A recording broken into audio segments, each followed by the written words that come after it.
الحمدللہ الحمدللہ وحدہ والصلاة والسلام علی من لا نبی بعدہ۔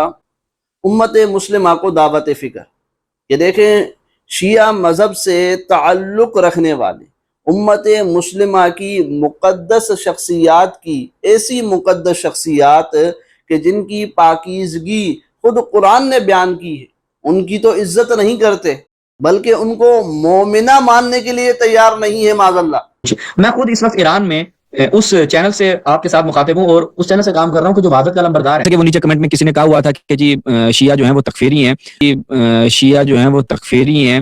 تو یہ وہی نعرہ ہے جیسا کہ مفتی صاحب نے کہا کہ جو کہا جاتا تھا شیعہ 40 پاروں کا ان کا قرآن ہوتا ہے اور وغیرہ وغیرہ، یہ وہی نعرے ہیں جو آج بھی لگائے جاتے ہیں، اور اس طرح کی اور بہت سے ایسے پروپیگنڈے جو شروع میں کیے جاتے رہے، اور میں کہوں کہ افسوس کے ساتھ کتابوں میں بھی ایسی چیزیں لکھ دی گئیں کہ لوگوں نے ان کے اوپر یقین کرنا شروع کر دیا، اور تشیع کی نسبت ان کے ذہن میں یہ چیزیں بیٹھ گئیں کہ واقعاً تشیع یہ عقیدہ اور یہ نظریہ رکھتی ہے۔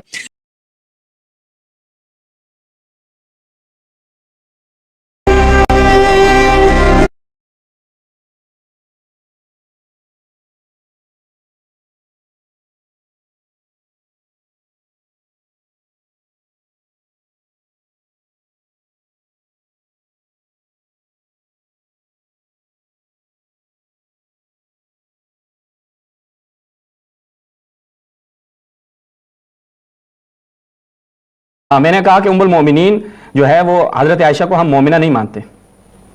نہیں، مومنہ نہیں مانتے تو کیا مانتے ہیں آپ؟ مومنہ نہیں مانتے، ہم کہتے ہیں کہ ایسے جیسے حضرت عبداللہ بن ابی تھے آپ کی طرف۔ استغفر اللہ۔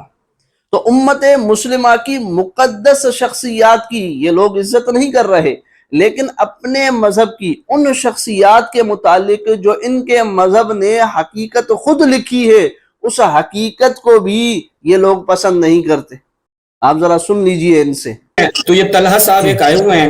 طلحہ صاحب آپ کو ہم اس لیے نہیں لے سکتے چونکہ آپ نے علمی گفتگو کی بجائے اب جو کام کیا ہے وہ آپ نے حضرت نرجس سلام اللہ علیہ جو امام زمانہ کی والدہ ماجدہ ہیں ان کی شان میں بدترین گستاخی کی ہے۔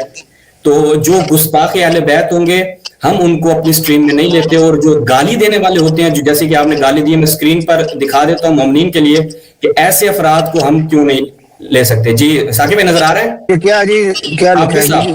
یہ دیکھیے گا، یہ اس ملعون شخص نے نام اس کا طلحہ ضیاء ہے، اور یہ حضرت نرجس کے حوالے سے اس نے جو یہاں پر الفاظ لکھے ہیں وہ ہم پڑھ نہیں سکتے، صرف ہم دکھا رہے ہیں ناظرین کو کہ اس ملعون شخص کو ہم کیوں نہیں لے رہے۔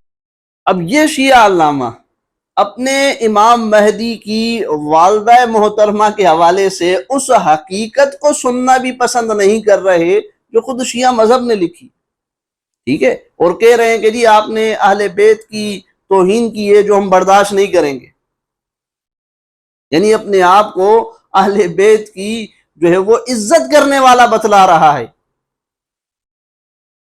لیکن دوسری طرف نبی علیہ السلام کی زوجہ محترمہ، نبی علیہ السلام کی اہل بیت میں سے ان کی گھر والی سیدہ عائشہ صدیقہ رضی اللہ تعالی عنہ کی یہ شخص خود بے احترامی کرتا ہے، بلکہ ان کو منافقہ کہہ کر معاذ اللہ گستاخی کرتا ہے، کہ جن کا ایمان قرآن سے ثابت ہے، قرآن سے، لیکن اس کے باوجود اپنے آپ کو اہل بیت کا محبت کرنے والا بتلا رہا ہے۔ تو یہ شیعہ مذہب کی تضاد بیانیاں ہیں اور ان کا منافقانہ رویہ ہے۔ یہ جو حقیقی اہل بیت ہیں ان کا کوئی احترام نہیں، باقی اپنی طرف سے تراشی ہوئی شخصیات کو اہل بیت بتلا کر ان کا احترام کرنا لوگوں کو دکھلاتے ہیں۔